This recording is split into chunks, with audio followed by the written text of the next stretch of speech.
I think on paper this makes a ton of sense. Like, if from the sense of, okay, he's got connections with the Rams when Brad Holmes was there.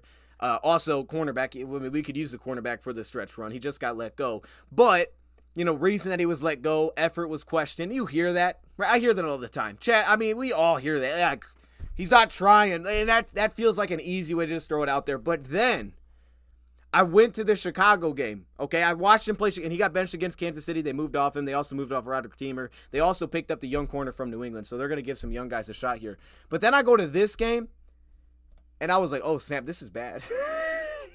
And immediately I was like, this is bad. And I'm going to show y'all, before we even show any of the coverage stuff, I want to show y'all 2 plays. Now, look, I stuck with it, all right? I stuck with it. I was like, I'm not going to end it right here. I'm going to still show some things. Let me go see what he actually shows in coverage, because I think his coverage is pretty good.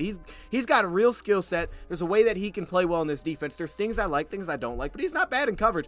But my goodness, this is bad. And it was weird because not all season it was like this. So if you haven't heard, chat, there was questions about his effort. Apparently he had a conversation with the head coach. It went well. They let him go.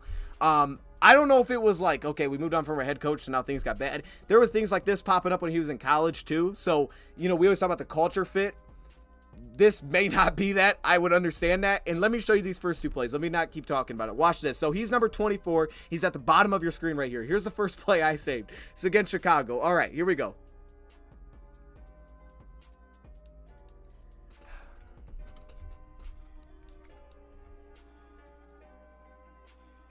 I mean, this is just chat. Okay, so I'm like, all right, that's not good. That's not, I mean, maybe he was getting held. I saw that, but yeah, that's not good. But maybe something was happening there. All right, let's find another one. Here we go. Let's try this one. Here we go. He's at the bottom of your screen again. Here we go. Oh, no. Chat, I saw that. I was like, oh, no. Bro, this is not good. This right here, immediately, I was like, I don't even think I want to talk about the dude. Because there's no way the Lions are signing someone like that. Like, immediately, I was like, there's no way they're going to sign somebody like that. And I think that's the case. So I understand it, right? I understand the need. I understand the fit. I understand the connection.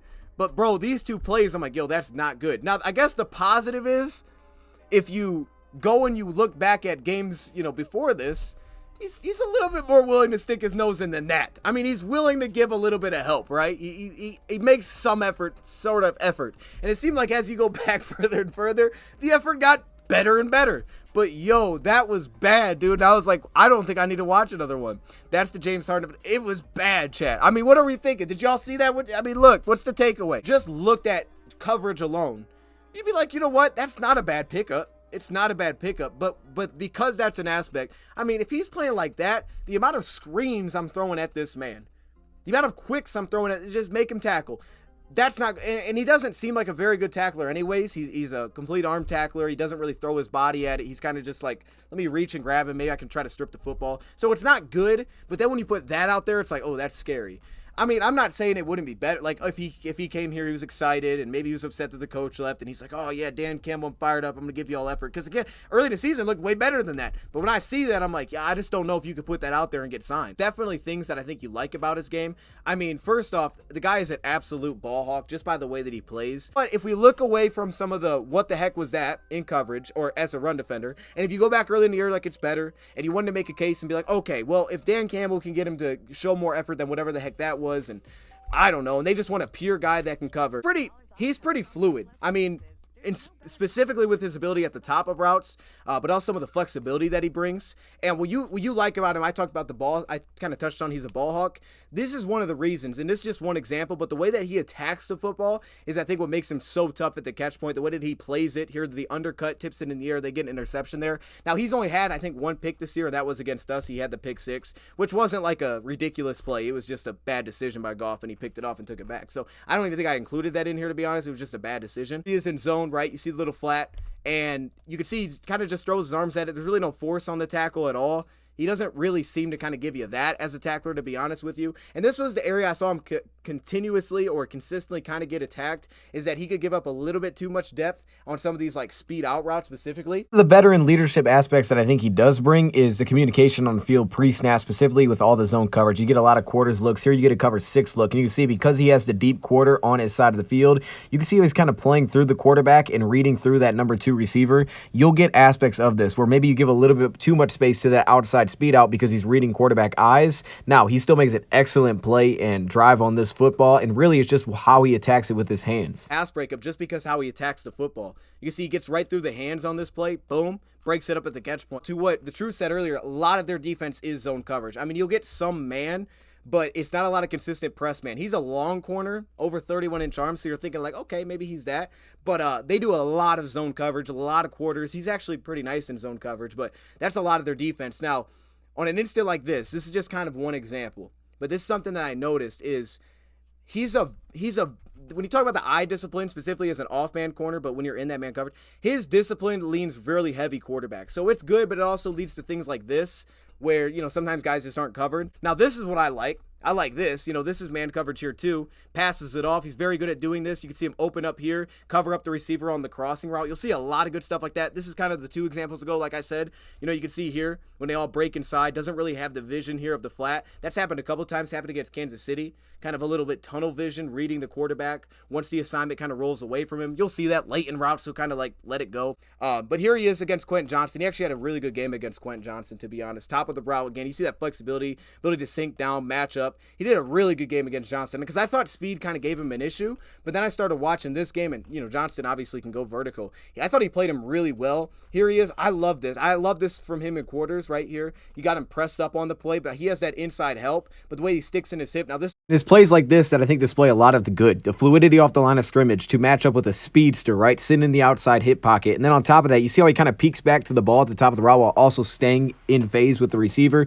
Peeking back, anticipating a route break so he can undercut and jump it. He's really good contestant. He plays with a ton of confidence, but at the same time still sticking in his hip to stay in phase. Here he is one-on-one with the tight end, Gerald Everett. Sometimes he's a little bit unbalanced. I think he's a pretty aggressive corner, but this is kind of what we talked about again, like dropping out of that responsibility when he passes it off, taking away a crosser, forcing the quarterback to get off that read. Like football intelligence-wise, I think there's actually a lot of things that you like. I mean, you'll get some breakdowns, but I think there's a lot of things that you actually like here. It's just if he's not giving you much in run support, I don't think the Lions are going to be super interested in that. Also has a tendency here, and like especially this in a cover 3 drop, to just give a little bit too much space at the top of our route, not really squeeze the route as it's coming into the break. And again, more ball hawk situations, right? Red zone, and you'll see him kind of try to press, lose it a little bit, step underneath the route. Love the angles that he takes towards the catch point. He has the body type to be effective as a press corner, and you'll see really good reps in here from what I've seen so far with his length. Now, he's not extremely patient, so you can get whiffs like this, but especially in the red zone, it doesn't show up as much of an issue,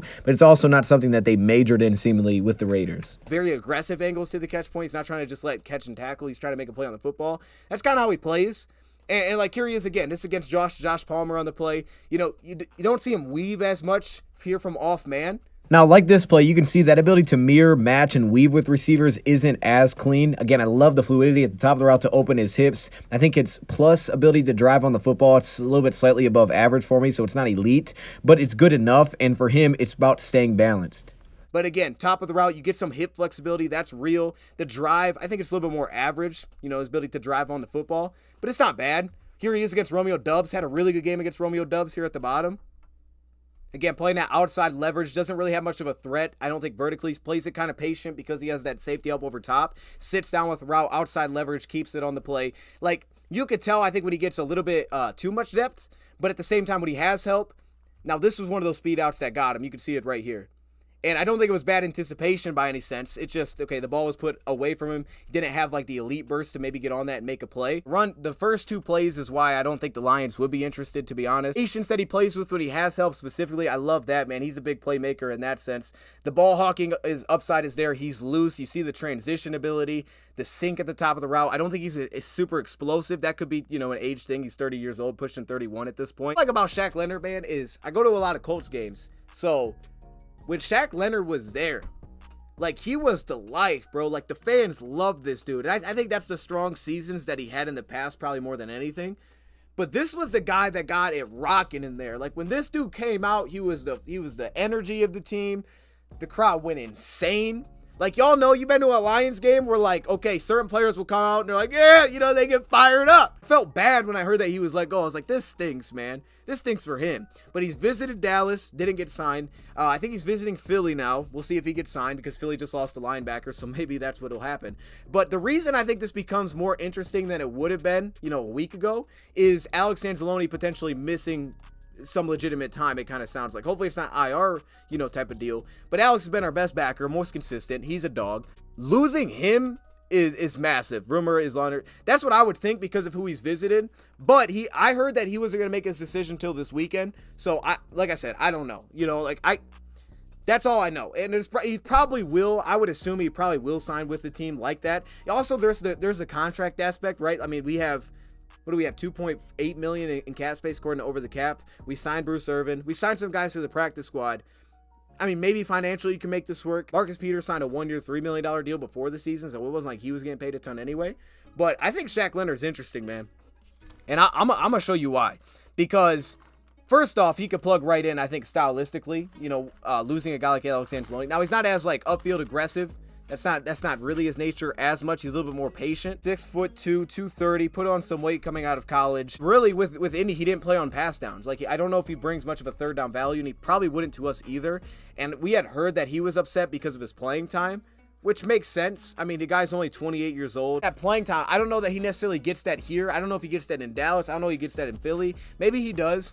Maybe someone could see a third down value. I don't know how much third down value he actually brings because I don't see him really in man coverage at all. Like, I don't really see that aspect. I don't think it'd be great based on the way that he moves. Now, he's got some straight line speed still, but I think change of direction would probably be an issue for him. So I don't know if there's a lot of third down value. Can he pass rush better? I haven't seen really any examples of it from what I've went through. Can he pass rush better than Alex Anzalone? Or I guess he's not here, but Malcolm and Derek Barnes? Maybe not.